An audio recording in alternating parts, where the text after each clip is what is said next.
almost late. All right, guys, we have some cool stuff.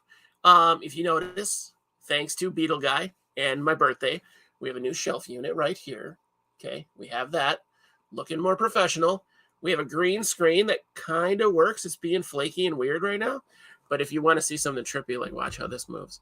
So, yeah, it's a Parakai. So I asked Tanner to take some macro pictures or send me some macro pictures.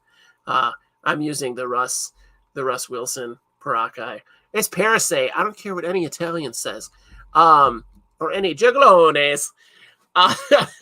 So we've got some great people today.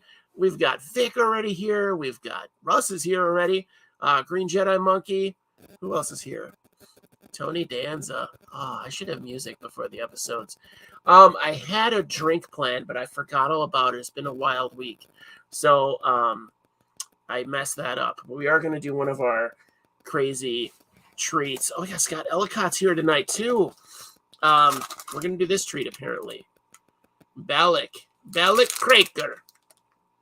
So it's a goldfish, I think, some kind of like goldfish cracker. I don't know. I've got all kinds of animals right here. I've got they're behind the green screen now. The ants are here. The fish are here. DJ Space Cat is back in the mix. Yeah, we went full awesome. So I'm really, really proud of the layout that I did. So on my week off and everything. So I appreciate you all waiting around and coming back. This is our 99th episode. It is not our 99th interview, but YouTube told me I had done 95 interviews or 95 episodes the other day, and so I started planning. Next week will be 100th episode recap montage fun thing. We've got a bunch of stuff going on. Vika Bubble showed up today too. Special thanks. I don't have I meant to get a diagram, one of those like thermometers of our goals for funding. These crackers are good. The texture on these is like a Ritz. It is very lightly flavored. I want to say with like garlic. These are really good. Like a buttery. It's like a goldfish Ritz. Manta Scott is here. Supreme Gecko's here. Wally. Where was I? I'm getting so sidetracked already. Support Tanner's waiting in the green room. Not behind the green screen, but in the green room. 100th episode, snacks, the diagram for our not our stretch goals, but our financial goals to go to Utah. It's actually coming along okay. So I'm surprised at how far I've come already in a week, basically 2 weeks. So birthday money helps. So thanks, Mom. Thanks, Aunt Carla. Thanks, B. Oh, Andy's here. Andy just put me to work, so my back goes out in the middle of the episode. You'll see. No, Wally, these don't taste like Isopod Chow. That's about it. That's all I have for announcements. Special shout out to all of my patrons. We got a new one, Carl. Carl's actually going to be a guest soon. He is a major citizen science guy. I just asked him what his email was about because it's like citizenscience@climatechange.org or something. I'm pretty sure that's exactly it. And his resume literally blew me away. And just the honor of having, not that I'm not honored by the rest of my patrons, but the fact that we had someone of that influence, impressed enough by the show to support it, not just watch it, but support it as well, blew me away. So Carl, thank you. Thanks to Vika Bubbles. Oh my God, who am I forgetting? Heather, Don. Oh my God, I'm forgetting 2 people and I don't know why. I said Vika Bubbles, right? I always forget all of my patrons. They're written down. I just don't have it on me. It's not like there's a ton. There's only 6. I should know them like they're my best friends. But thank you. I'm going to get a board for that too. We'll get a scrolling thing in the background. Now that we're all fancy with our green screen. Going to mess with it a little bit. Lighting's not good yet. Quick request for special prayers. Yes, Andrew D. Exotics is going through a lot of stuff right now. So guys, give him a thought. Give him a thought or give him a shout out if you know who he is. Biggs is here tonight. Good to see Biggs has more than 5 minutes to just hang out. But Andrew Yeah, Andrew's a great guy. He's huge in the hobby. He's always there to support anyone who asks. Big gecko guy. So put him in your thoughts and prayers. Yeah. Or whatever you can do. Reach out, say hi. Okay. I'll start a post on Facebook or Wally can, whoever's first. And we'll all show some support for Andrew. Okay. All right. So let's bring Tanner on. We're going to talk tonight about Isopod basics.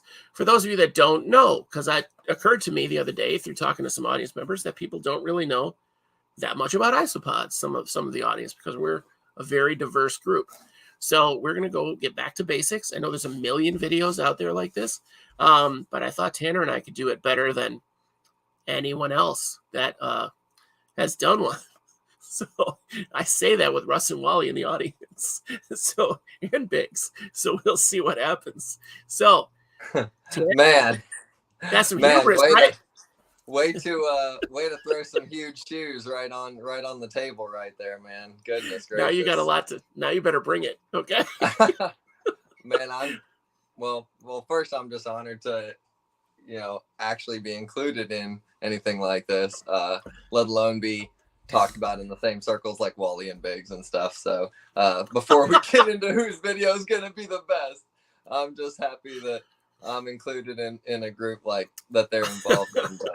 But also, just want to say, prayers for everybody in Florida about to get hit with this hurricane. Because I know like Hodgepodge Pods, I reached out to them. I know they're in like the Tampa area, and told them like, look, if you're going to be without, we're right up here on the coast, just in Alabama, just across the line, about 30 minutes. So we're going to get the aftershock of this, but hope, unless something drastic happens, it's going to miss us for the most part this time. But we got wrecked with one a couple years ago, and it was, real bad. So I just reached out and told them, look, if I know there's probably a ton of keepers between here and there, but I know they're a big one. And I was like, if you need somewhere to store some pods for a long extended period of time while things get repaired or whatever, like I've got space in the reptile room here. And it kind of goes for anybody, honestly, that's a hobbyist down that way. If I can't take everybody's pods in for long term, but I've got a lot of room right this minute, so I can help a few people out anyway if they're in the storm's path and they just have to get them out and don't want to have to worry about them while they rebuild or do whatever they got to do, depending on how bad this is. Hopefully, Lord willing, and the creek don't rise, it's not going to be that terrible. But yeah, well, there's so much going on right now, so and that's one thing. Anyway, pods are easy to keep. Pods are easy to take on for someone. They don't take up that much space. Right. So, and it's a once a week thing, or you could divvy it up to like a third or a seventh of the collection every day. Right. So Wally's already chiming in that he's always excited to see other people's take on isopods, keeping pods, because there's a lot of ways to do it. Sure. And I know everybody's got their own little tweak, but the basics are all the same. So I am gonna, to address one more question, the Bigs, they do eat poop. Isopods eat poop. Not primarily, it's not the main part of their diet, but they will snack. Are we already getting into back guano discussions in this podcast? Oh, no, we're not. We're not getting into that troll discussion about that troll. So, yeah, sorry. That's don't get Big started on back one. We're gonna go super off the rails. Hey. My hands are in the air. No shots fired here. I mean, you just opened a gate, so thank you for that. Well, I know part of this whole beginning isopods and setting up an isopod bin, right? Probably the number one thing I would say. There's probably 2 or 3 things that are obviously the most critical for isopods, right? And there's only a handful of things they really need, but ultimately, substrate is a huge deal. Obviously, the takes on substrate are far and vast, and I know people I've talked to that say like they cure their substrate for months and things like that, and mix dead wood in and leaves and let it rot. And, so there's definitely a lot of ways to do things. There are a lot of ways, and I like some more than others.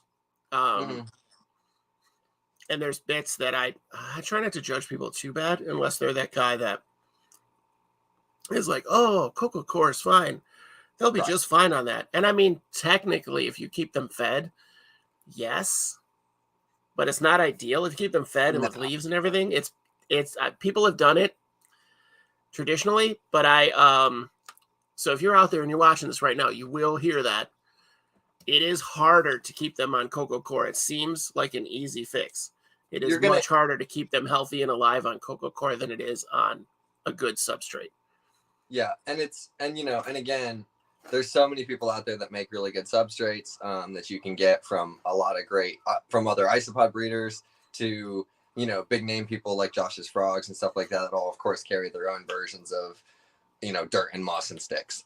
So everybody has their version. But essentially we want soft dead woods, we want different kinds of leaves, and we want a good soil base, right? So I try to think about if I'm a average mom or dad or whatever, and my 10-year-old wants dairy cow isopods, and I've got to set up a bin for them. If I'm not going to buy a kit like I'm going to show you tonight that we set up and like take to shows and stuff, if you don't get a kit like this, then you kind of have to look at, okay, what kind of substrate can I buy practically at the store, right? And so one thing I encounter pretty frequently working in the pet industry and visiting other pet industry buildings, you find Zoomeds, Creature Soil, and you find Reptisoil, both of which they actually also have one specifically for like inverts and stuff now, I believe too. It's the same as Reptisoil actually, if you look at the ingredients. Really? Okay. But that bag of soil is pretty readily available. You can find it all over the place, and I find it's made a pretty good base for. I mean,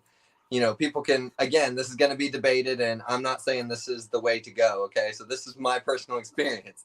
I've used that as the base substrate for almost everything I keep for the most part. And you guys have seen my picks and all my species, and stuff does well. Of course, I have had some crashes and die-offs, and it could be substrate related to some extent. But I also mix in dead wood and leaves and all kinds of stuff, and I don't just leave it at that base. A lot of times I add in like a carbon chip or something like that. And then you've also got like calcium carbonate rock and things like that, right? Cuttle bone, all that kind of stuff they need that gets mixed in.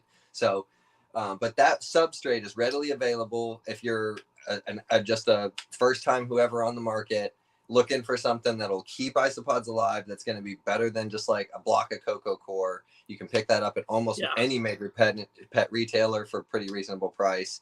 And that's going to be what the base of this substrate is we're using tonight. I do cut it a little bit with coco coir and then add dead wood and leaves and all that kind of stuff. So mine's a mashup of a whole bunch of different things. You'll also see tonight, I've got some yard collected wood that is going to be like real flaky, leafy stuff. Okay. And I'm going to mix that in tonight. And actually, I got a really cool species that has a bit of a debated name in the hobby, but a lot of people, including myself, originally thought this was Turbellio borneanus, or a Borneo dwarf species, but some other names bigger than I in the hobby pointed out that that's not a real thing and stuff, and that the actual name is this Reduncta cinctus tuberculatus, but it's a Borneo dwarf species. We've had a ton of interest in them at expos when they see the pictures of them, but they're kind of a dwarf species, so they're like dwarf whites. They're very tiny, and so once people actually see them in person, they're like, "Oh, that's it," and you don't really end up with that much interest in them once they actually get seen in person. So I told the wife, I think we'll probably sell more photos than we ever sell of the pod themselves, but I really enjoy them. They're really cute. So we're going to set up a bin to move them out of this little bin today. I have a thought for you. I have a thought for you with those guys too, because we were talking about parvis, and until my population exploded on my parvis, I had Dalmatians, and their population exploded, but they are a small burrowing species, but I really like the way they look. Very shy. I use the same substrate setup and everything, except I put a better drainage layer in. I never really use a drainage layer in my isopods. Some of the more precious species that I have, which they're all very common now. Every species I have is super common. But in this it's a worm farm kit that they got for kids, right? So I just sealed it, and it's about this wide and about this tall and about this, well, I guess long.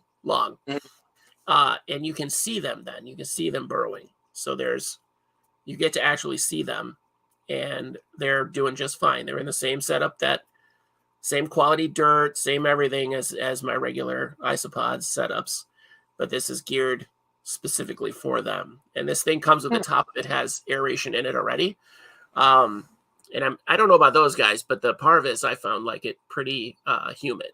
So yeah. And I mean, and honestly, I mean, isopod keeping is such a new hobby. I mean, it's so much of it is trial and error to me, and just kind of everybody figuring things out. I had a lady tell me this last show. I've always traditionally heard that duckies like it drier. I had a lady this last show that told me her duckies do really well. They're so easy to keep, and she keeps them in a swamp. And I'm like, mine are in a swamp. Yeah.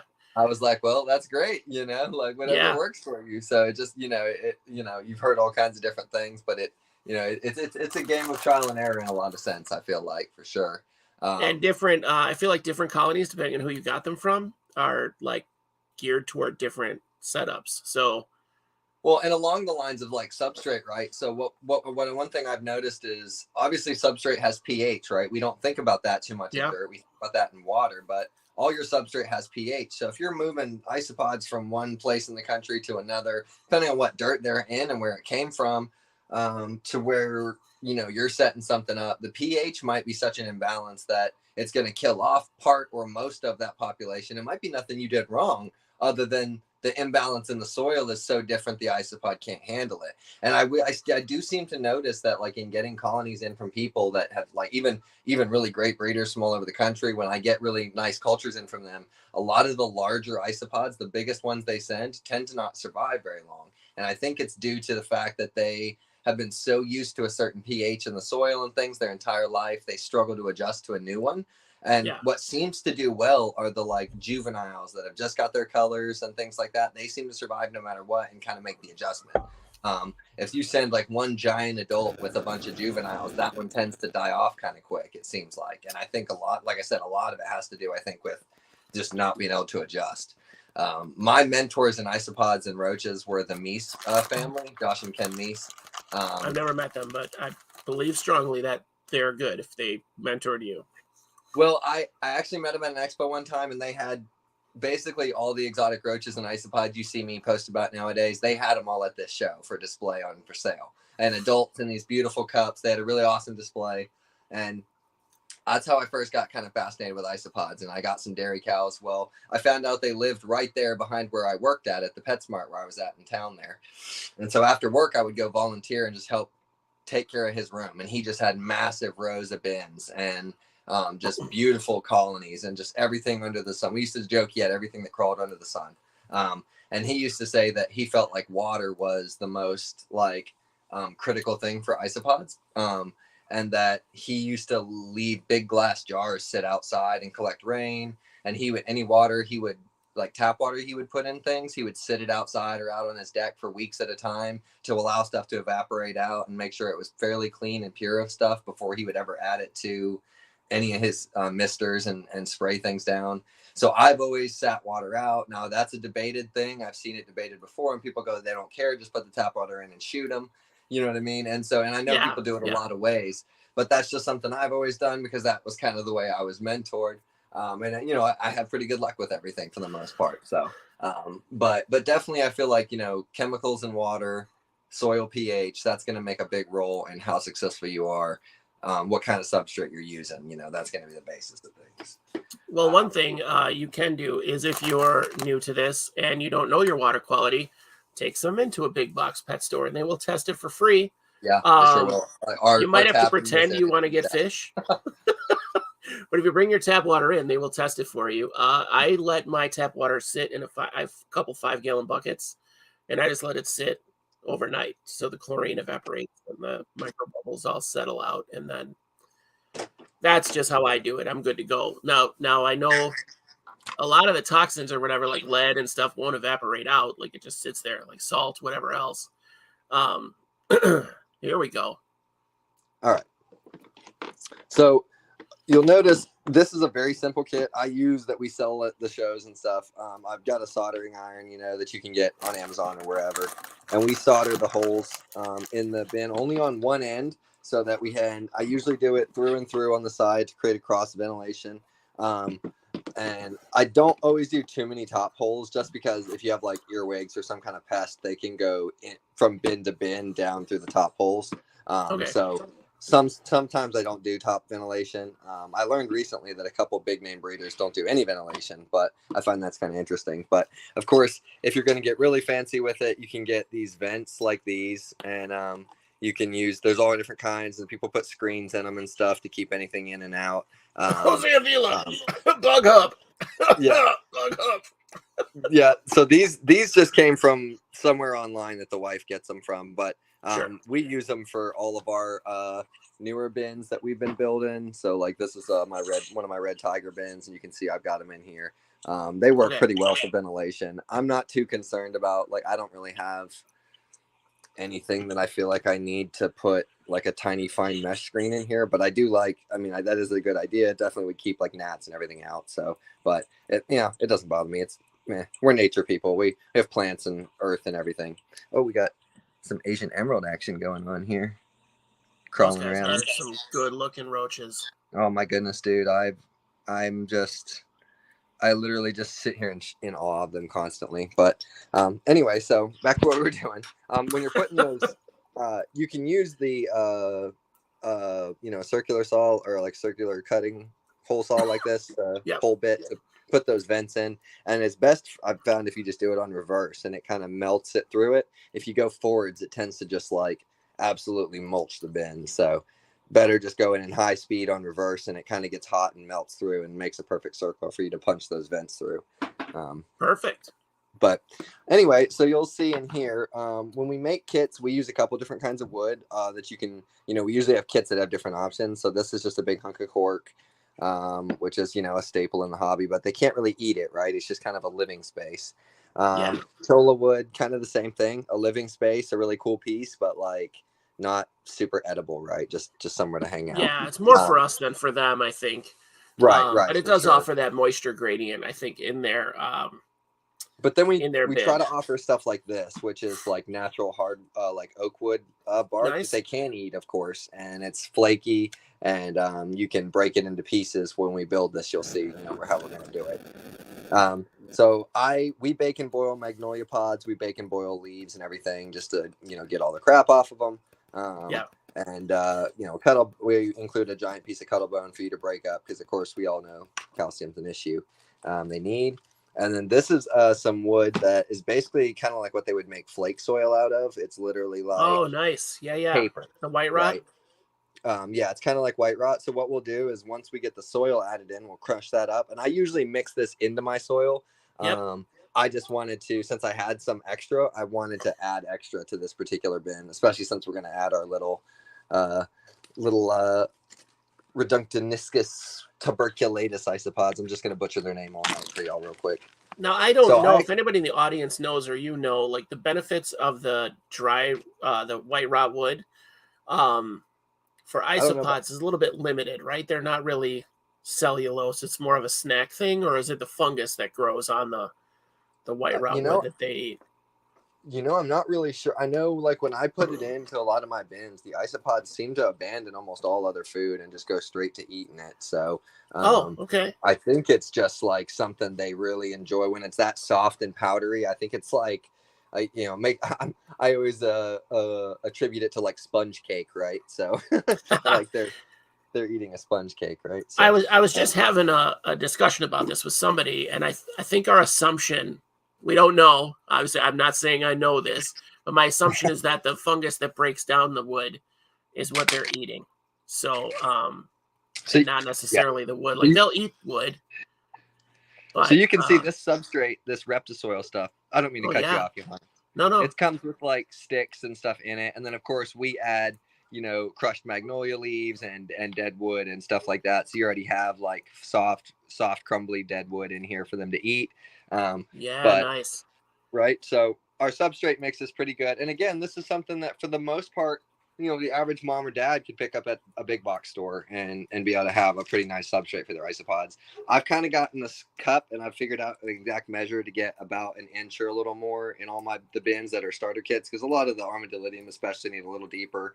And this just kind of is a pretty happy medium, whether you have Percellio or Armadillidium or Cubaris or something in here. And then you notice I only have the vents on one side, and there's a reason for that, because when I add this moss, I'm going to put it on the side where there's not the vents. that'll Yeah. not only keep the moisture in here longer, but it will also prevent isopods from climbing up to where my vent holes are and escaping, right? So just because I don't have a fine mesh in here, and this is just a really simplistic starter kit. Again, if you were mom or dad, you could make these holes with a drill. You don't even have to have a soldering iron. And then I'm gonna, of course, add, like I said, some of my paper wood. So I'm gonna just break it, and I'll show you right here. It literally, like, it just becomes like powder, right? Like, yeah. I don't even have to try to like hurt my hands or anything. It's like a white oak that just became dust essentially. And there is so much of that at the cemetery that I harvest from right now that it's just crazy. Sorry, I'm really having a hard time with lighting today. The lighting here is not good. Darn it. I need to exit this so I can see you actually. Okay. All right. That's fine. Oh, I got my first ant of the episode. Boop. Oh, on the table? Hey. Yep, just fell on me. On the table. All right, and so then, of course, we include a bag of magnolia leaves already baked and boiled, so they're crumbly really easily.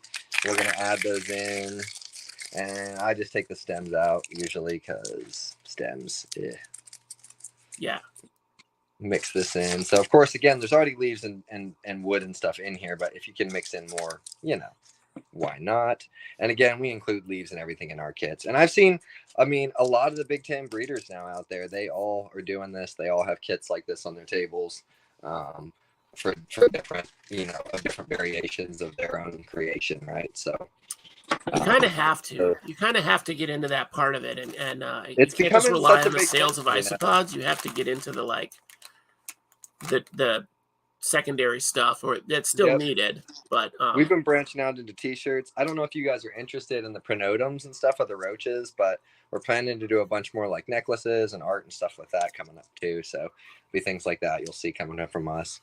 But invert art with parts of the inverts that have passed on rather than just the inverts themselves.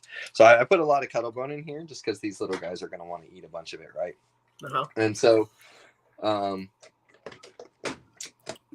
then we're going to I'm going to actually want to move some of their individual pieces of stuff into here next, because if they're going to be in this new bin, we want them to have all the stuff they already have, right? All the moss from their old bin. We want to add that in because it's going to have lots of them hanging out on it. Let's see here. Yeah, it is. Especially if they're that tiny, their manca have to be incredibly small, right? So now, one thing I will say, one bit of advice I will give new keepers, if you're getting a bin like this or making a bin like this with the vent holes on the side that aren't screened, keep the plastic as clean as you can over there, because they will be able to climb once it gets. Yeah, if this gets really grimy and gritty, the littler isopods can potentially climb up to the little holes. Now you can see here, I use a really tiny tip of my soldering iron and just make, they're like smaller than my pinky nail, Oh, it looks bigger because of the ring around it, I think. Okay. Yeah, but they're actually really tiny little holes. But yeah, obviously you're right. You want to keep it clean. You're not wrong there at all. Here's a little one right here.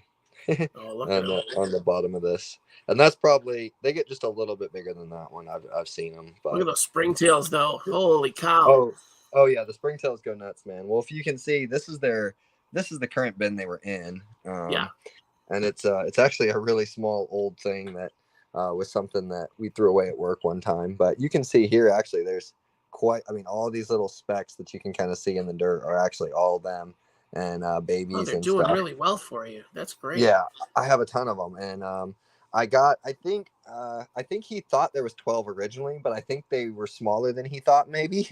So I actually got, I think, quite a few more maybe than he realized. But yeah, man, I keep them pretty damp, and I feed them a lot of fish flakes. They do pick on the carrot, but again, I show these, I think, every one of these episodes I hang out with you, but the Fluval bug bite formula, man.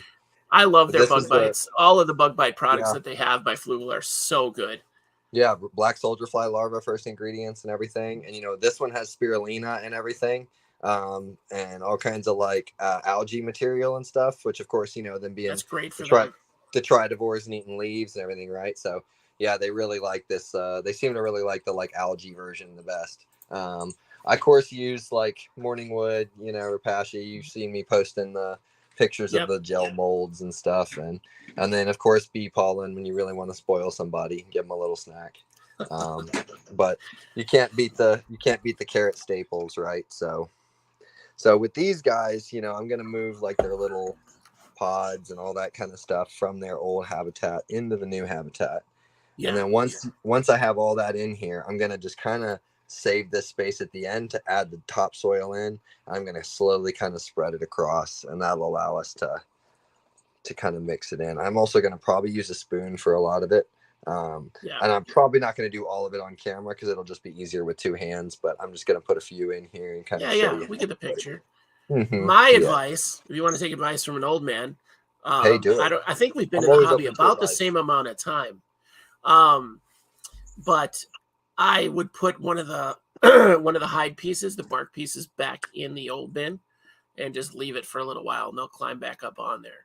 Oh, yeah. Or some of them will climb back up on there, and you just keep transferring them over.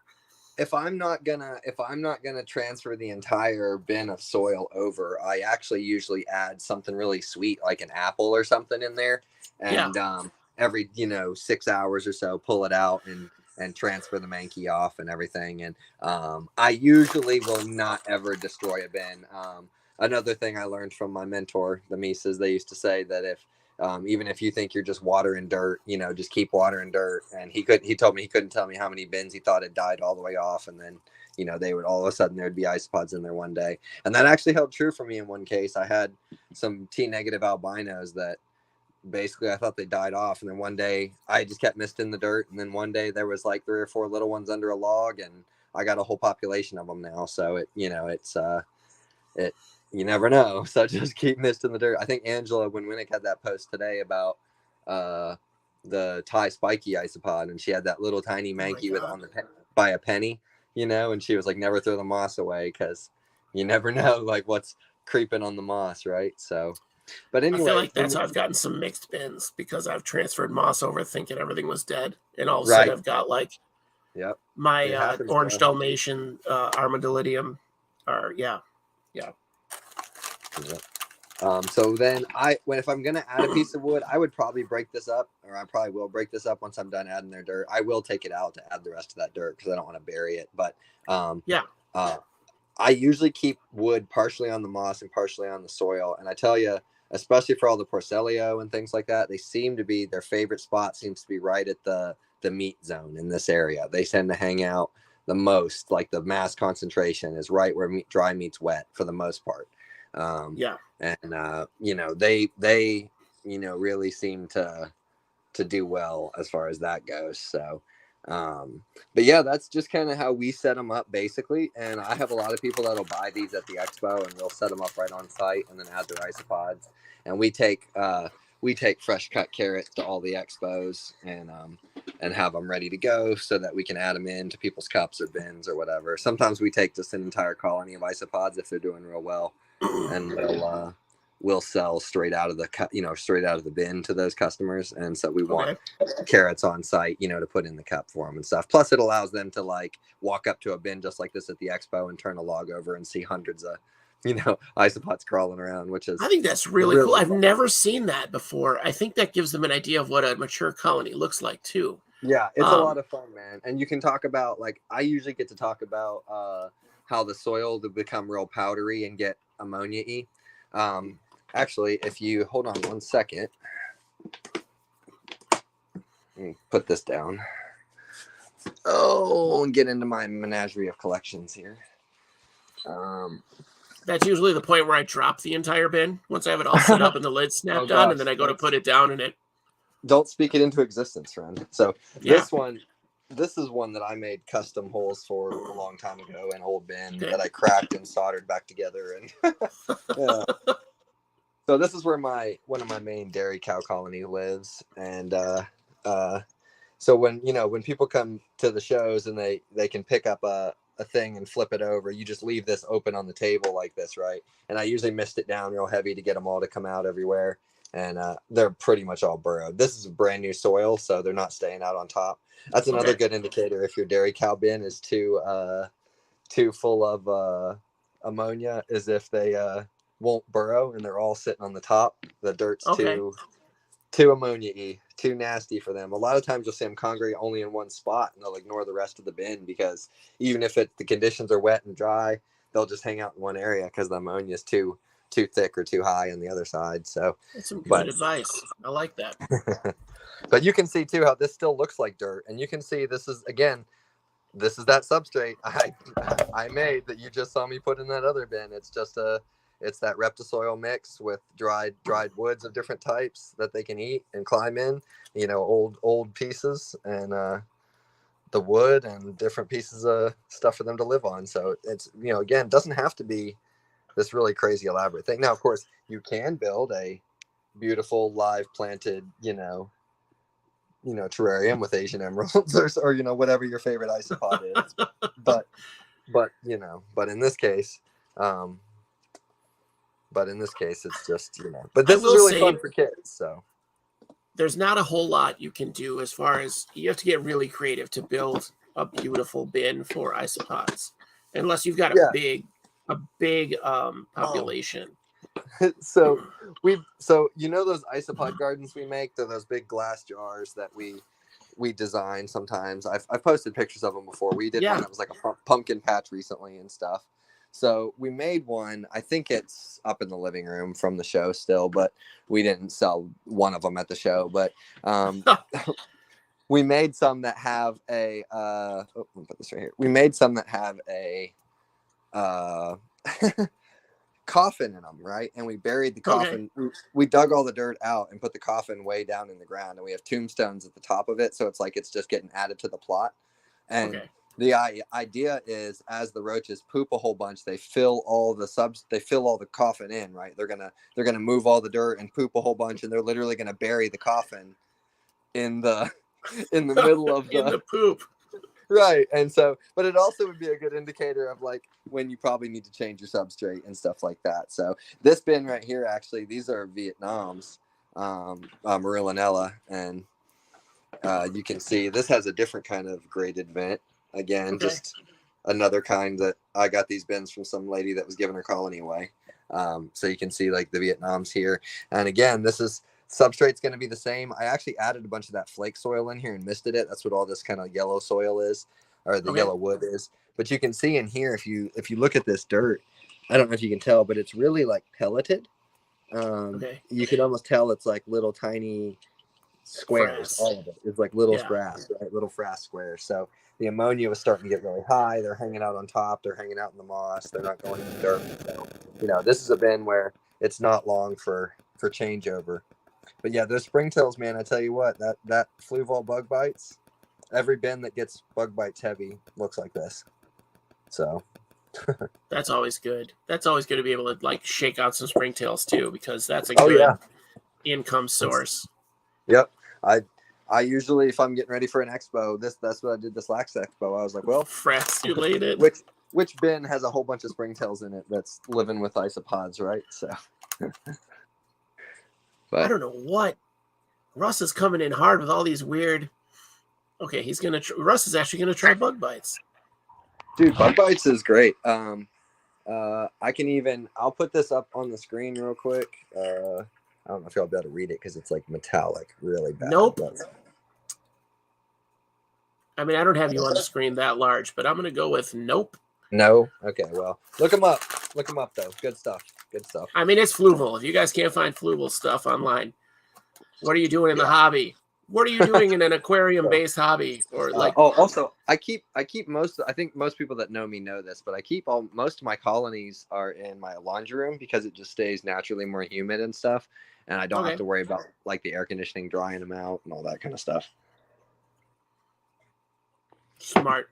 I love your studio for your artwork. It's so good. Thank you. It was almost accidental as much as it was, anything else. So it does contain black soldier fly larva. That's the first ingredient actually, is BSFL larva. So I saw that question there. But yeah, the bug bites, that's the very first ingredient. So like, I'm going to flip my camera back around. But yeah, so if you're worried about like not getting enough calcium, or you're worried about cuttle bone, or blah blah blah blah blah, as far as that goes, then you've got another source there, because it will obviously give you a lot of calcium, because that's what their exoskeleton's made out of, right? So yeah, you can't have enough calcium in there. mm-hmm. It's never going to be a problem. So yep. like, don't just keep them on eggshells. That's rough, but that's my go-to for mixing into the soil is eggshells. So and I know a lot of people that do that, and honestly, I've tried it with some stuff, and I mean, yeah, I guess they eat it slowly over time, but they don't seem to really eat it. Not like they eat cuttle bone, man. They'll eat a cuttle bone all the way down till it's that little like fingernail chip. Yeah. They're pretty ridiculous when it comes to cuttle bone. And like my cappuccinos and stuff, they really like that calcium carbonate rock. It's the stuff that you use to build a lot of coral reefs. It's like the base of the reef keeping hobby. It's a white stone that has like a limestone powder to it, and then they really love that stuff. That Thai spike. I haven't had luck with the rocks. I haven't had luck with like limestone rocks. I have a garden lime that I use for like your potted plants. It's like little pellets, and it all dissolves. So I hope they like it, but it's never where I put it. So that's a good sign. Somebody brought me some, I forget what the Kentucky Holy Rocks or something they're called, and they're like, oh yeah, they're like a limestone rock. They brought them to a show and traded some with me for some other stuff, and I put them in a few tanks of Cubaris and stuff, and they seem to like that. My tigers stay all over it. Okay. So I like that too, because it's like a hide for them too. So a little edible security blanket. Yeah. Now calcium carbonate rock's the same way, because it's for building corals and stuff. So it's all pocketed and yeah, it's very much a hiding place rock. This is a kind of a fancier bin. You were talking about it's kind of hard to make a pretty bin for the isopods, for right? cappuccino, so that's worth it. Yeah, it's hard to see them. It's hard to see them in those bins.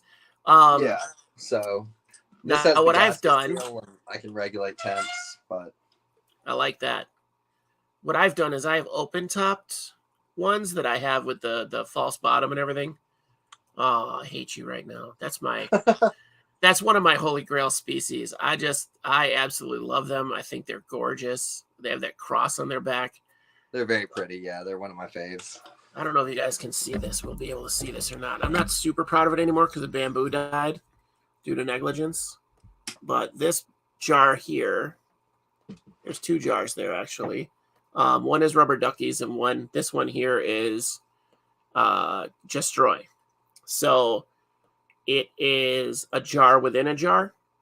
So the inside jar is just plants, or it was plants. Now it's dead.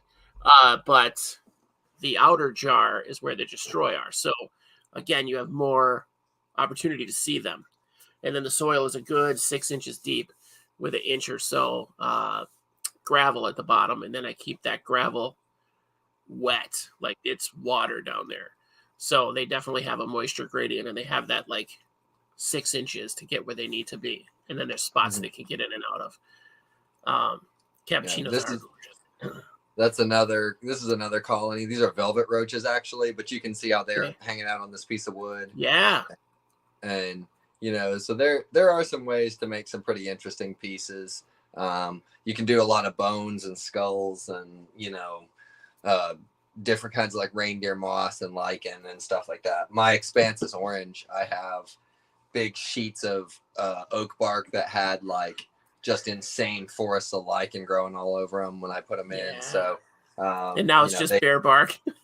Well, they've eaten a lot of it, but it's still pretty refugee for a lot of the manky and stuff of the orange expanses. So, but have you somebody asked earlier if you keep millipedes at all?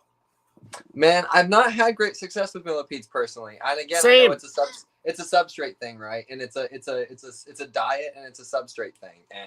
And I don't know if it's they don't like the wood I have. I don't know if it's obviously I've tried to keep them the same way I've kept the pods with the Reptisoil and homemade dirt. Because again, I'm trying to find practical ways to sell these to moms and dads at shows or whatever, or just to whoever, to help get them into the hobby, right? And I want them to be able to get Right. something practical wherever they're at. But I have not had great luck with it, and I'm sure it's a soil substrate thing. I'm sure there's some big timers in here right now that can chime in and let y'all know the legits. I know like Steph Riesberg, I know she's had you know like the pink feather ones and the dragons, and I mean people keep them, right? There's people that have hundreds of them, so like it can be done. I just haven't had great luck. There's only a handful that truly interest me, to be honest, to be perfectly honest. I do think they're cool. I think they serve a purpose. They're great soil movers. They keep like the dirt turned and everything in terrariums, right? But just in general, there's only a handful that truly interest me. So Crested gecko diet. That might be a pro tip for them. Oh, That's got good stuff in it for them as well. So that's probably I'm sure. Especially if it's a Rapashi product. I mean, if you look at the ingredients on even like Morningwood versus Bug Burger, the ingredient lists are very minorly different. So, you know, probably a lot of their products are going to have similar benefits to all the species. I feed Morningwood to roaches and isopods, and they eat it both as enthusiastically. So that's good. That's good. We had a discussion about it's hard to tell if they're prefer to be, you know, different species prefer to be carnivore or herbivore. They kind of just eat what's there. So if you're not feeding them and all of a sudden you give them a fish, a dried fish, they're going to wolf that down. To some if you extent, give them like peas, yeah, to some extent, I think that is true. I mean, I've had stuff like Bolivari though, where like you give them carrots to try to help maintain for a while and let them go for a week, and it doesn't cut the mustard, right? You end up losing adults, and because they're just more protein driven in most cases. Yeah. So, but like with me feeding the fish flakes, I don't tend to run into it too much. But yeah, Morningwood. I try to get Morningwood in. I've actually not been getting it as often as I would like to, but PetSmart. Hey, I know everybody hates them generally, but I work at one. They're getting in better supplies. They are getting in better supplies. We're trying, man. I've been more and more proud of us here lately. You know, I've put in years and years of my life with the company, and tried to make sure that at least my stores were telling the right things and selling the right things and doing the right things, right? So, but you know, it's very nice to be able to be like, well, that heating mat does need a thermostat, and I actually have them right here, instead of being like, well, you need to get a thermostat from Amazon because there's none here, right? Right. So it's nice to get, well, we never had any. Like PetSmart never had thermostats in store the whole time I've worked there. Now, so it's really, that's kind of true. They had the trash ones that were like a sticker. Now, and they had like a spring thing in there, like a really crappy old-timey clock. They were trash. Now, I say that saying I've never worked in like a giant like 6A store, right? Like a huge store. So there's probably were some stores that may have had thermostats a long time ago, but in all the stores I've worked in, we've never had anything like that, right? So it's nice to see that kind of stuff come in. It's nice to see us get away from like these kind of bland pelleted diets and bring in like Rapashi and you know, we brought in Arcadia lighting, and we brought in, you know, we sell bagged magnolia leaves, and we've got all the different like fabrics for separating your layers of your bioactive. We've really stepped up the game as far as all that goes. There's isopods and roaches in our stores. Like it's, you know, I've been really happy with the way we've gone, at least as far as that goes. So it's getting easier to get the things that exotics keepers like us would want, you know what I mean, at a box store. So yeah, they're still not, I wouldn't call them my go-to, but no. Every time I go in for feeders, I'm surprised. I'm like, wow, I have to do it too right now. I'd be like, are you serious right now? And I struggled for a long time with the fact that we didn't carry a lot of that stuff, and I kind of had to accept the fact that we were sort of that store that, you know, if you're a first-time person that's never purchased a pet before, you know what I mean, you kind of, that's kind of the mentality you're coming into, right? Where you're gonna, just the first time I've even looked at hamsters or fish or whatever. So, but now we're kind of starting to get to the point where like we're tailoring ourselves towards where we can cater to both sides of the aisle, right? So, I'm excited for that part of, you know, that of the company's future. So that's good. That's good. I'm not a spokesperson for PetSmart. No, I know, but it is. Merely speaking about the nature of. We've covered PetSmart before, the big box stores. I guess it might have been Petco. We didn't really get into it, but there's good and bad it's about a mixed all of it. bag. Yeah, it's like a mixed bag. It's good, but it's as good as the employees. Right, So, and that's 100% true. It's as good as the employees, and it's as good as, you know, a general blanket standards can be. However, you know, the bottom line is we cater to a lot of people that can't get what they need anywhere else, right? Or they have to order it and wait on it to be shipped and things like that. But like the day-to-day dog food person, right? So we're there for that person more so than anything else, probably. But yeah, because I recently was buying feeders and talked a guy out of. He was buying a 20-gallon long for a bearded dragon that he adopted about this big. And I was like, you want to get this 40-gallon over here? like this is what you want, dude. He's like, what? Why? I was like, you're going to be buying it anyway. I said, if you have the funds, you don't want to. Maybe you want to wind up with both 6 months. Yeah, and so he's buying that, and I only asked him because he had 300 crickets in a bag. And I was like, holy crap, what are you feeding? And he's like, I got a bearded dragon, and I was like, one? What? So he was ready. Well, apparently. people think that they can feed it, you know, whatever, and it'll live till the crickets will all live till 2 weeks from now, 5 weeks from now, and they just don't. Not like the roaches and stuff do, you know. Yeah, so. At least 200 crickets were going to be dead, at least. Right. So. Also, yes, I'm listening. Somebody commented about people getting Isopod toys, getting Isopods smuggled in. I mean, I have a bunch of the toys, but I didn't smuggle any Isopods in. But they're in the background of this video. I thought people are going to think I'm smuggling Isopods into the country. You're smuggling? Did they smuggle them in through the toys? Is that what they're saying? No, there was a post recently in one of the groups about them saying that anybody that has the toys or gets the toys, that they smuggle Isopods in them from other countries. And maybe that happens, but like, I feel like that's a bold statement. That's painting with a broad brush. I thought so, but the only reason I don't have those toys. This video, and it just dawned on me, like, people might think that I. He smuggles them in through PetSmart, you guys, not through the toys. Come on. It's a negative. It's a negative. Just the powder oranges. Smug bugs. Hey, we don't get Smug Bug either. We get some other. I don't even know what company it is. What? Yeah, Are they staying alive for you? Because you know what you're doing. Not great, but I've actually helped some of the PetSmarts, and mine included. Like when they come in, get them to switch them to like a dirt and keep a moss in there with something for them instead of, because they usually come in these like packing, or ours come in these packing peanuts. And so we just use a little of the reptile dirt and mix it in there, and you can add some moss and they'll live a lot longer. And I've got several of the PetSmarts that I used to work at that actually reached out to me when Isopods first got to their stores, and they wanted to know how to keep them alive better. Because they were store leader friends of mine and stuff. And so I talked to some of them about how to help keep them going. So like, man, they're just dying. What's going on? Well, yeah. So I think some of them are, at least I think some of them I've talked to are probably, you know, at least getting them set up better where they'll live longer for customers, but and just be better off in general for the Isopods, right? So yeah, our PetSmart doesn't seem to have their stuff together no matter how many times I talk to them. So I just gave up. I'm like, if you're gonna keep spending money on these to throw them away, like, that's up to you. So yeah, they're killing springtails and Isopods by the 100 at my store. It's awful. So just use them as feeders. Just use them as feeders for your lizards that you have on the shelf. So back on track. We'll try to get back on track. What would you say your number one priority is when you're building an enclosure for any Isopod? Your number one priority is? I would say, what species is it?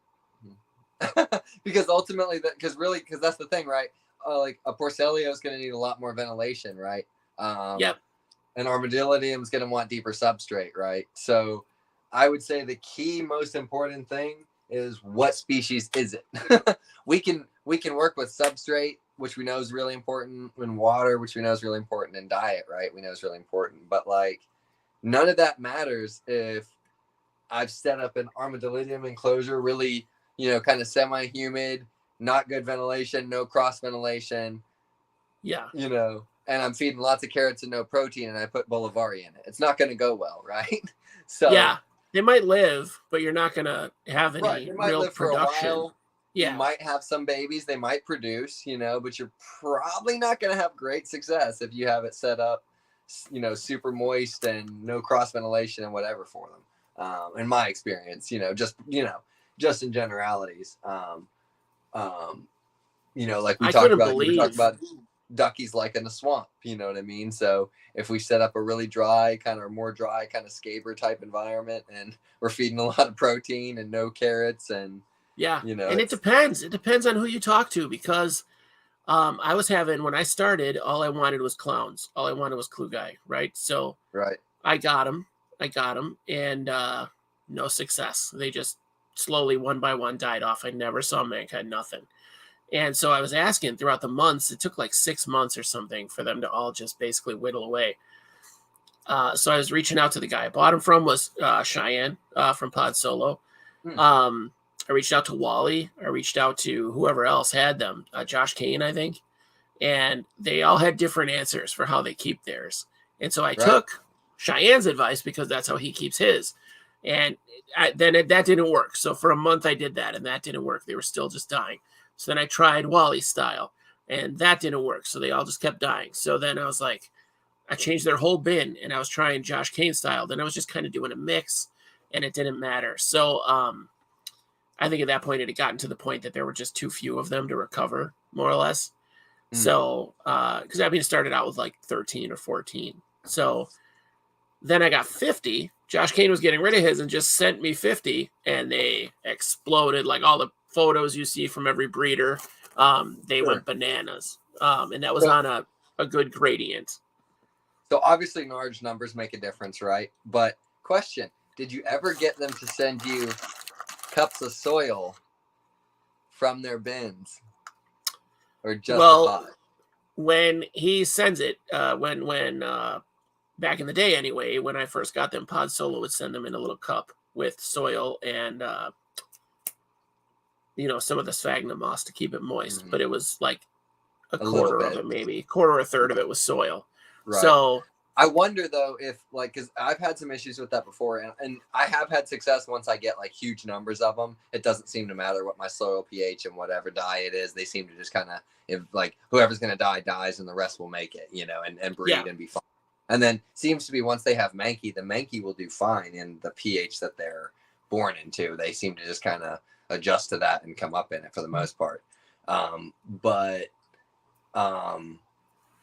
some of the stuff that I've had not great success with in the past, if I can get substrates from them, from people that sold them originally, sometimes I can set them up in micro bins and get them to kind of get going on the old soil with the same pH and, kind of food, ratios that are in their dirt and stuff initially, before I try to switch them into one of my personal bins of whatever soil and substrate.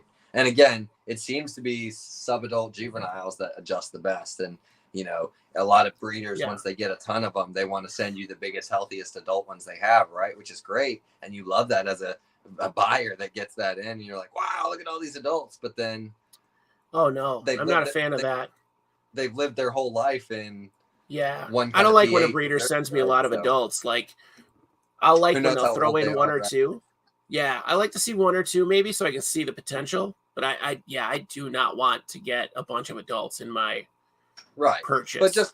But just in general, if you get, people like to send, if they have them, they send larger specimens, right? So, or tend to generally. So, and that, I think those guys tend to not just don't do as well sometimes when you set them up in a new system. But plus those big guys are kind of at the end of their lives. Like when I got Hoffs from Wally, he sent me a bunch of, most of them were like mid-sized, basically about the mid-size of their life. And then he said, I'm going to send you a monster male so you can see the potential.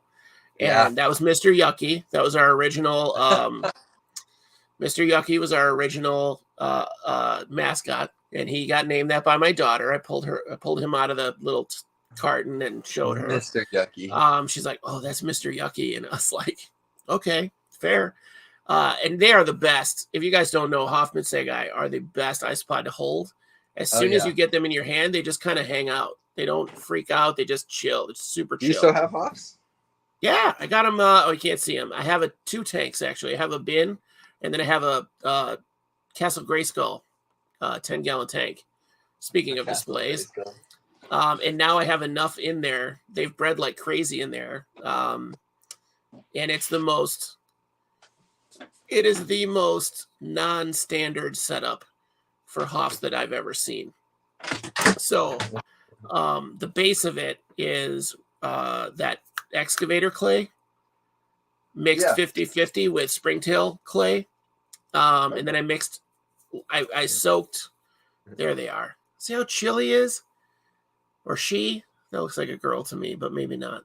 I think it's a young male. He's not quite as big as they can get, obviously, but yeah. But yeah, they're good isopod, easy isopod to hold.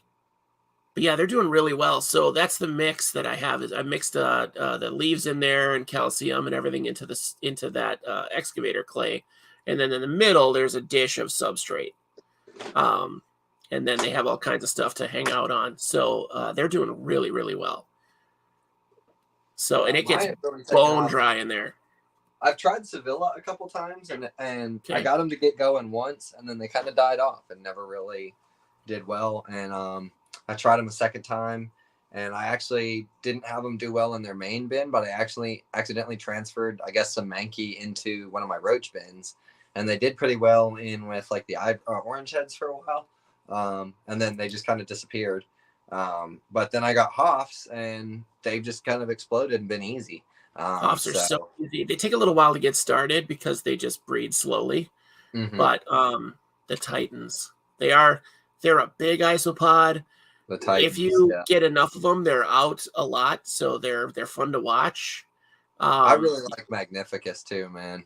Yeah, I've never gotten them. I want them because they're orange and they're huge. Well, I only have 4 left right now. I have a big. No.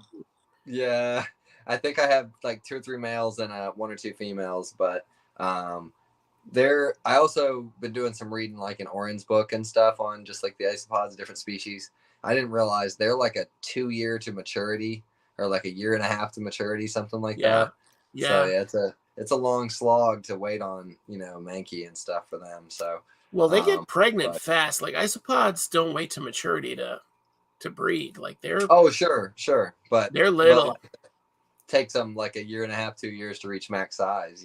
Like that's pretty. I think that's kind of fun. I think that's a good weight. Like that's such a cool payoff when you get those quarter-size isopods at the end. Yeah. So guys, tips if you're still new to this, like people like Russ, if you're new to keeping isopods, if you do get into these Porcelio, I believe the pronunciation is Porcelio isopods, they tend to like it drier. For the most part, I would say almost all of them. Good ventilation. Right, yeah. Good ventilation. Keep it a little dry. I keep a lot of mine naked top. Big controversy thing, but just the way I do it works for me. As long as they're not escaping, I don't see a problem with that. That's fine.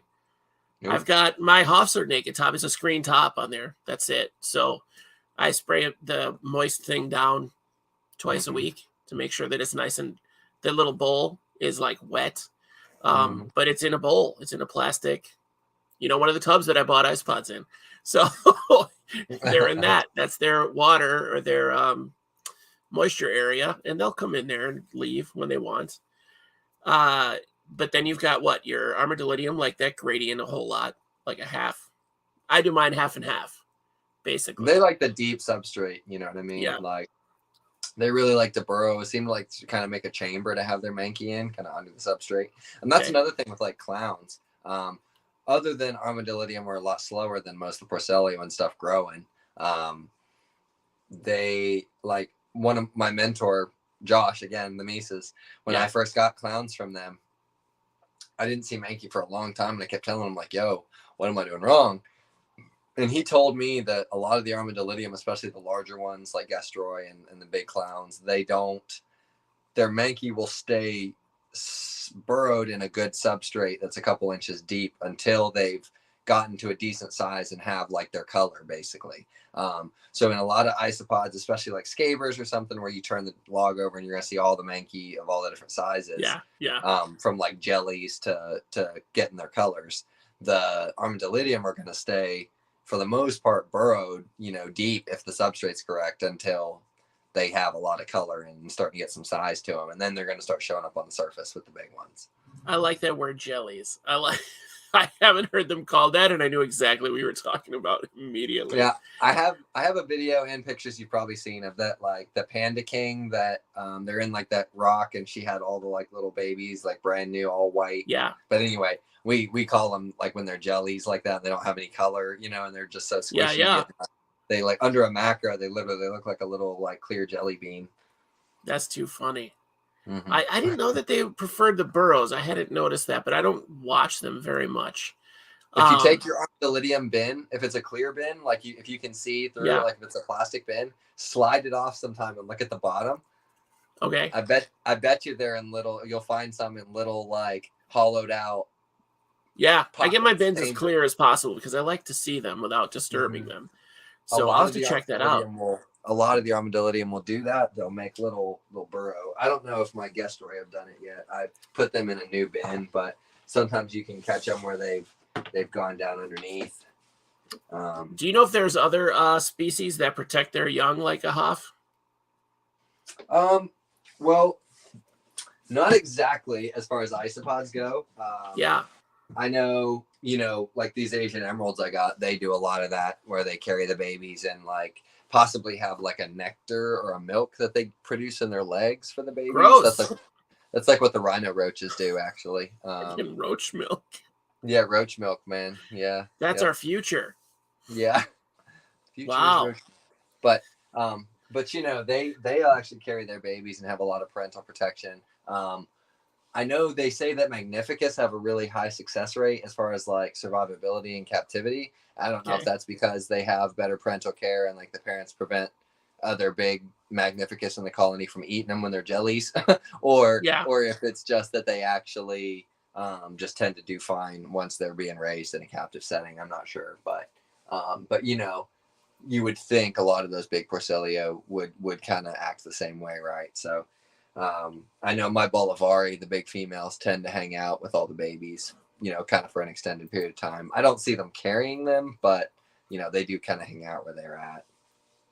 I had to post this this example of Russ, making me feel like such a big dum-dum. So I don't even know. Let me just say, I don't even know what kind of animal he's talking about right here. I have no idea. It could be a giraffe. It could be a lizard. It could be an insect. It could be a crustacean. His G-speed he threw at you there?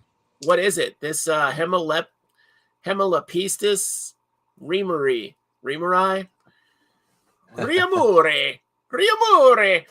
Not sure off the top of my head. My wife's the one that speaks Latin, so she could probably decipher it and tell you what it is. But she's kind of bummed she missed tonight, but she's got that played this week. So that's important. That's more important than a desert isopod, he says. All right. See, Russ, I love Russ. Russ is legitimately a friend of mine. But Russ and I still got to do a Werner-I collaboration. We were supposed to do a Porcellio Werner-I collab for his, because I have the Werner-I's that I love so much. So we were supposed to do a collab about just keeping them and where they came from and stuff like that. So we'll have to get on track with that, Russ. Get on that. It's a lot of fun being on Russ's show. I'm just honored to even be in these circles with people like Russ and Biggs. So isn't it wild? But I think, like I said, I think you're one of the guys that Russ is down. Russ is excited. Yes, we do. Let's do it. So get with that later. We're not here to book other shows, all right? Even though we owe most of our existence to Russ and Wally and a little bit to Biggs. Sure. And all of you wonderful audience.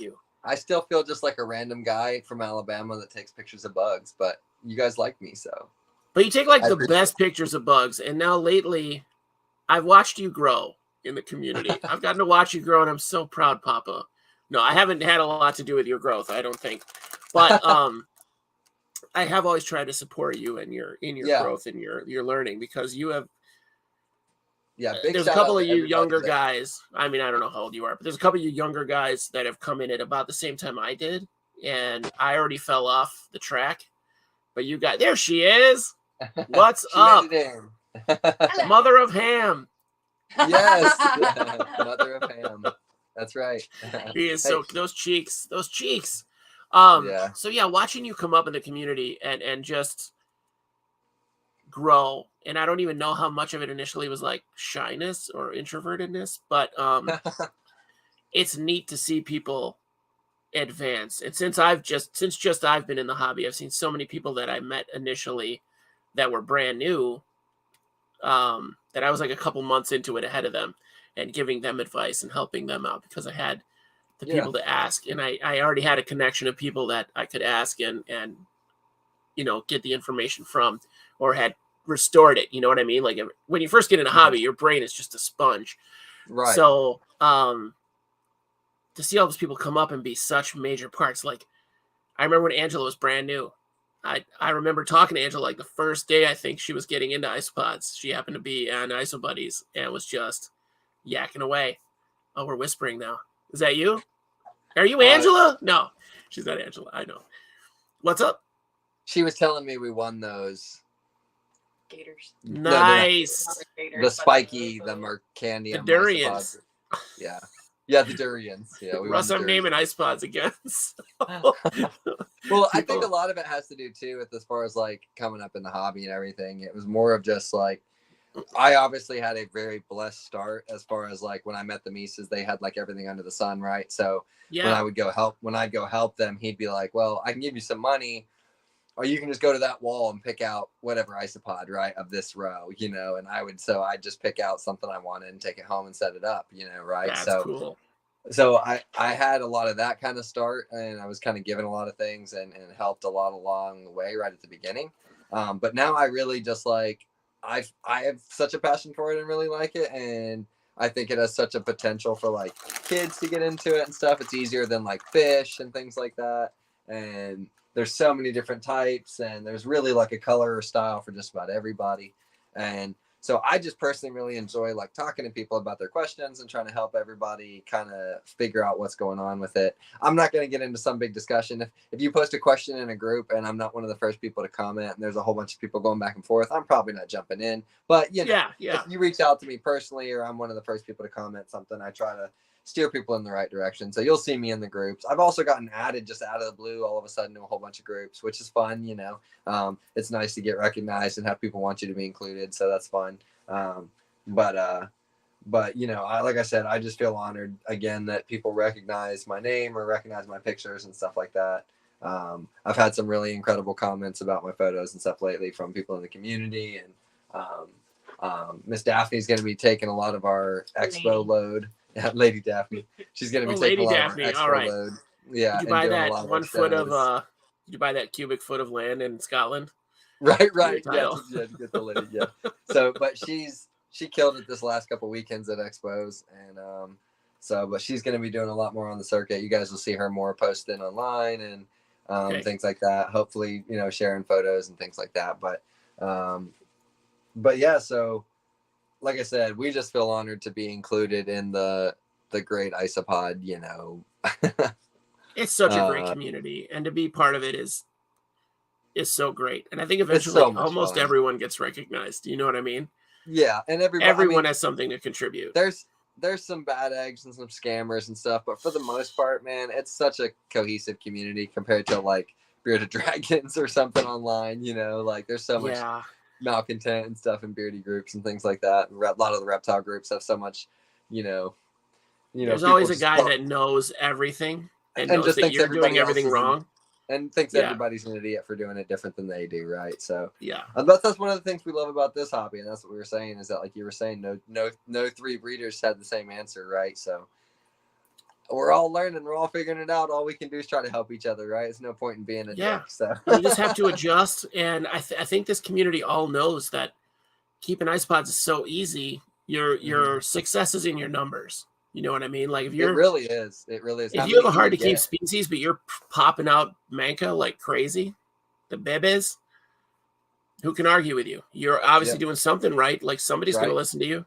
Yep. But the problem And with so- this hobby too is like my case, I listened to people and it just didn't work for me. So I had to try something my own thing. And then that wound up working. Well, overpopulation and yeah, a 50 count starter Overpopulation colony. seems to be key. I try not to sell 6 counts, man. No knocks on all these big breeders that do that. Good. But 6 counts, man. Oh man. If you include one big large one or 2 big large ones, you figure, like we were talking about, they may or may not survive real well. You're looking at 3, 4 of them that might make it. What's your sex ratio there? You know, do you have 3 males? You got a 50-50 split. What do you got? You know, The odds are too high. I'd like to see some number breakdowns. If nobody's done that study on what. Yeah, for sure, Russ. Plenty to learn. Absolutely, Russ. From everybody. I mean, just like I caught that pack chong trapping and eating springtails that day on video or on photos and stuff. Like, who knew? That's wild. Like, that's wild. Yeah, I mean, predatory pack chongs. He was, dude. He would literally sit real still, and I kept seeing him drop. And at first, I thought he was like wetting his gills. You know how they'll tap their butts and like wet their gills. Yeah. But I hadn't missed them or anything yet. And so I got the macro on, you know, and I zoomed in real close, and literally he would just like wait with his little feet for a springtail to get like right in under his mouth area, and then he would just drop on top of them and grab them, and I could see him like literally devouring them. And I was like, dude, because they have that little beak, you know, kind of like an octopus or whatever, and he was literally just like munching them down. I was like, oh man, dude, wow, that is wild. Eating springtails. Russ wants to see this. Now, Russ, I will say a lot of breeders will sell you 20, 30, and 50 counts. But you're basically paying for that in 6 counts at the moment for a lot of breeders.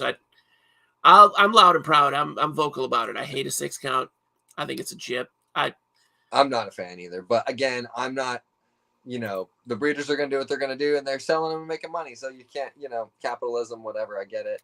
But I mean, do what you do. It's your choice, but I'm not going to buy a 6 count. I personally am not going to buy a 6 count. So like you said, I don't think the ratio is there for you to have success with a 6 count. Not in most cases, I don't feel like. I will say I accidentally bought a 6 count of Destroy from Pod Solo. I didn't know. I just thought his prices were about half of what everybody else was charging. So I was like, I'm on this. And then 6 showed up, and I had to check my invoice because I was like, what's this about? I checked my invoice, like, oh, I bought 6. What am I doing? Yeah. But it explained the half price. It explained that it was half off. That was really funny. But I mean, they're doing great now. I probably have 100 in there, maybe. Mm-hmm.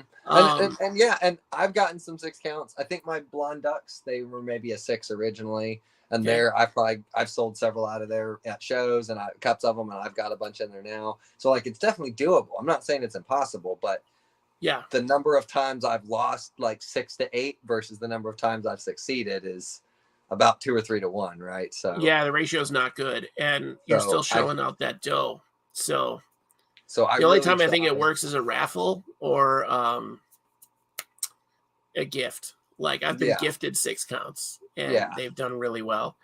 And I get like there's super rare stuff that people on the market only have a handful, and they don't want the market to flood, so they release them in small batches and yada yada yada. I get the game. I understand the game. I just don't think it's great for the beginning hobbyist that's trying to pick up their dream isopod to get a 6 count. But I'm just not going to play that game. You know what I mean? I just choose not to play that game.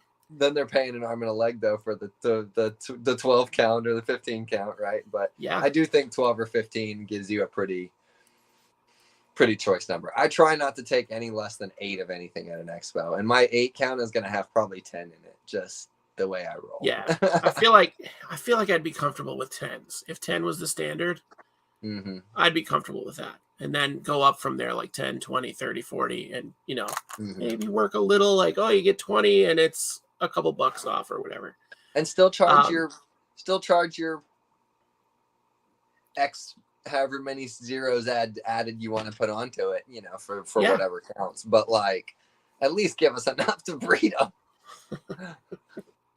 6 is like, you got to put them in a deli cup for 6 months, so they don't have a choice. They just bump into each other too much to not mate. Oh, did you see? I forget. Somebody posted that like scientific article about the isopods where they only go like left and right. Like if they bump into something, they'll go left. The next bump will make them go right. The next bump will make them go left. Like They're literally I didn't just see programmed that. the left, right, like Those they little won't. robots. Yeah. Well, yeah. Ooh, I need to do that experiment. I did the Oh. experiment. If you have a paper plate and you use a blue Bic ballpoint pen and draw a line on it, Armadillidium vulgare will, as soon as they cross that line, they will follow that line. They will run along that line. So you They can make will them go follow in a it? path. Yeah, I need to do a video on it. So it's only worked. I've only had it tried it because I heard about it with a blue Bic ballpoint pen. And so like the now old school. Now you make me want to mess with it. Yeah, so if they sell, because of this video, if they sell 7 blue Bic ballpoint pens, They owe you Bic. royalties, right? I want my dough. I want my dough, Bic. Oren mentioned the Lubal directional. doesn't owe me anything. I'm just trying to help people with isopods. Yeah, I'll take Bug Bites as a sponsor. Bring them on. So Oren mentioned your directional experiments, or he did them. So that may be where I read it, because I told you I was props. reading his book recently. So the man, Oren. I mean, he put everything on the map more or less. Like he's responsible for so much of the hobby that it's an invert hobby, not just iSpots, but we are he's a major. We are not worthy. Unreal. Yeah, there's so honestly, many cool. That's how I feel about like Russ and Biggs and Wally and all these guys that kind of made the hobby what it is, right? I'll tell you guys all a secret. They're super approachable. They're just sure normal dudes, just like you. They just have a big YouTube presence. Right. Somehow. Because it must be all of their quality content or something. I don't know. Could be. I still have the best audience, but they've got bigger audiences than me. To be fair, most of my audience is their audience too. So whatever. I've just concentrated the best. We're kind of a right niche here. group, right? So we tend to all kind of crowd. And again, that's what makes this hobby great. Like we all help each other. We're all sort of in this same figuring it out together game, right? So it's just wild to see how many people it is that are outside of the niche that like dip their toe in it. When you look at other YouTube channels and their numbers, like their subscriber numbers, it's like there's that many people that are checking out tarantulas. Are you serious? Dude, and look it's at awesome. Canada. I mean, Jesus. God, how many millions of subscribers or whatever now? Like 4 or something million, something like that? I think it's 4 million now. And once you get to a certain point, it just cascades. But 4 million subs? Seriously? Yeah, have you seen any of his recent videos? Speaking of ants. Oh my gosh. Yeah. The ant thing that he built. Did you see that? His amazing ant building. Yeah. Oh yeah. That's amazing. The dream. That is the dream. Beautiful. Incredible. Like and Matt, he's starting a second channel. He's got an aviary in the center of the building. The awesome thing about Ants Canada that everybody forgets, you got to go back a little ways now towards like the end of his videos from like the end of last year, the pandemic time. If you remember, not only is he building that ant building and he bought that forest land all around the ant farm to save it all, right? Yeah. If you remember, he told us in a video, if you watch him religiously like we do, he bought a whole like hundreds of acres of land, like that was like a plot of land that had like farms and people living on it, and like he bought all of it to save it and do sustainable farming and teach all the people how to like live off the land, and so I didn't see that. I meant to find that. He's doing all this in the background of all the ants and everything, but everybody forgets this part about, like, they saw it one time in a video and then just, we're back on the ants, and we forget that he's doing all this like humanitarian stuff in his country on top of being an ambassador for. I know what's funny is ant people throw so much shade at that dude. And it's like, you need to stop. Because of his like clickbait video stuff sometimes, and I get sometimes he does some silly like, my colony might have died and then they're fine. But like, that's what people do to get views, man. Everybody does that. Like, well, to be fair, he's not that great of an ant guy. Like, he's not. He's a great keeper. He's got really cool ideas, and he's putting his YouTube money to use. And the way he videos and presents them is enjoyable to watch. It's amazing. Right? It's amazing. Like the filming footage he gets of them doing things is incredible. But yeah, I mean, obviously there's other people that know more and are probably better at the hobby overall. But like, to me, I support him more or less for what he does outside of ants, right? So, well, he's coming on for the 100th episode, so you should tune in. I mean, that would be incredible. I would surely your be face. There. You were like, What? I'd be like, Johannes, you better add me in, bro. It's semi I'm kind of possible. bummed I missed. I mean, we've got the kiddo, so Yeah. Everything as far as like shows like Tinley and all that, we're gonna miss this year again with him. You know, but one of these days, Tinley, one of these days we're coming for you. I mean, but, I'm going on the 8th, so but- it'll be fun. But this guy, you know, with the little guy, we've kind of sat out on some stuff this year. But one of these years, like they just did that Animal Con in Miami or whatever here Yeah. recently, and like Yeah. Dave Kaufman was there, and you know, Ants Canada went, and like Snake Discovery and all these people that we watch all the time. So Yeah, I'd so many love to great hit something producers. yeah, I'd love to hit something like that and meet some content creators and stuff one of these days. But yeah, man, it's fun. It's a Isopod wild hobby's community, fun. and it's connected to all these other hobbies. So that's the best part about it. It's like a linchpin hobby, Yeah, it's connected. just to like geckos. isopods. Just like isopods Yep. are a linchpin animal. So, well, speaking of the ham, I think I've kept you long enough. Go take care of those thighs of his, a little choker. He needs it for sure. Yeah.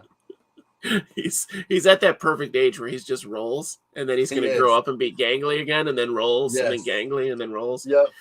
So Yeah, he's definitely in a chunky rolls phase. yeah, shout out to kids, guys. If you could get a kid into isopods, go for it and teach them to be nicer. My neighbor kids are My all boy will stick his face against the glass and like smash his nose real tight, you know, up against the glass so he can see the roaches better. nice. All of the neighbor kids now in my neighborhood will tap the roly-poly and then flick it into the grass, so it's safe. Instead of just smashing it or trying to pick it up and smashing it, they'll tap Hey, it and then flick it. That's, you know, That's probably because best case. Mr. Josh trained him well.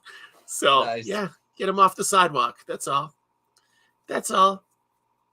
Well, I will let you get back to the lovely wife, and good luck with what are you doing, Harry Potter? What is it, a Harry Potter anthology? What's the play? She's doing the Little Shop of Horrors. There you go.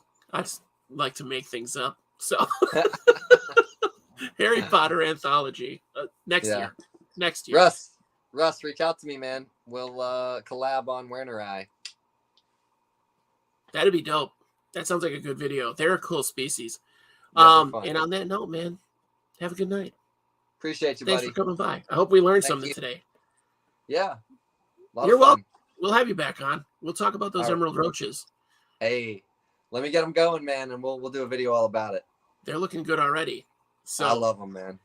oh, here you go. Russ is still here. So there you go. Let's talk, Tanner. Shout out to Angela too for the emeralds. She Angela's the best. We're gonna have her on in November, I think, to talk about scammers. So she's been that'll be dealing with fun. a lot of scammers lately. So I was like, And I think this she's is an got such important topic. she's got such a personality, so She does. She does. She's a spitfire. She always wants somebody else on the episode with her, though. So we're trying to get that going on.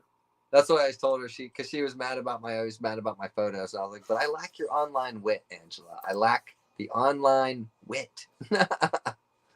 I think a lot of people do. She's Yeah. on point. She is on True. point. So, all right, man. Have a good I one. appreciate you. Thanks for coming. Thank you. Love you. Johannes. Love you, man. Keep it going. Love you, community. Deuces. On that note, it's always so hard to say goodbye on these things. I don't know why. The live streams are so hard to shut it down. Guys, I hope you learned something. If you didn't, you've been in the hobby. I recognize everybody here as being in the hobby. If you're new to the channel, which is weird, but if you're new to the channel and you didn't know about isopods, I hope you learned something about isopods. I know we have a lot of tangents, so we were way off track on roaches and desert isopods and all kinds of stuff. But there are some basics if you go back to the beginning of the video that are really important. Next week is huge. So it is our 100th episode, technically. It's not my 100th interview. So there have been like half a dozen or so episodes that I did solo. There's been some episodes that weren't quite interviews. There's been some unboxings, whatever, some shorts, but it's the 100th video we've filmed. So most of those are interviews, over 60, I think, 65, something like that. I'm still renaming them. And we're working on thumbnails now. Wally showed me how to do thumbnails, so expect some goofy looking thumbnails. So the 100th episode, we are going to have on at least 4 guests, maybe 5. One of them might have to work, so we're working that out now. And then that 5th guest will be on shortly after that, so we can talk about it. That's a hint at one of the guests. I don't think I've let it go yet, except to my Patreons. So if you need the scoop and you want to learn stuff early, it could cost you $1. It could cost you $1,000. It's up to you. It's up to you, really. I mean, I wouldn't ask anyone for $1,000, but I'll take it. I will take it and head my butt to Utah and some other states, honestly, for $1,000. If you're gonna ask people for money, ask big. So yeah, so we're gonna have a 100th episode. We're gonna try to do some montages. I'm not very good at video editing, I'm finding, but we're gonna talk about some great moments. So if you remember some great moments in the show from the past that you really liked, you can email them to me or send me. We're at isobuddies@outlook.com. You can find me on Facebook in the IsoBuddies Facebook group. Or just watch and enjoy those montages. So, and those special moments that we've shared. Hopefully, we've all shared together. It's going to be a really special, fun episode. So we're not really going to talk about a lot of animals, except for the ones that we saw kind of here and there over the year and a half, something like that. So yeah, 100 episodes of this, guys. That's more time than I've ever spent on any project in my life, except my marriage. So it's because of you guys. It's because of this great audience. So Victor will be here. So if you're not here, Victor will find you. I expect all 6 of these people to be there. So at 8:30, guys. Russ will be here for sure. That was one name drop. All right. That was one of the 5 I think I just released. So show up, be there or be square. And I will talk to you guys next week. Next week, I will have a beverage that I'm afraid of, but I will have it and we'll have a good time. Okay. So I love you guys for real.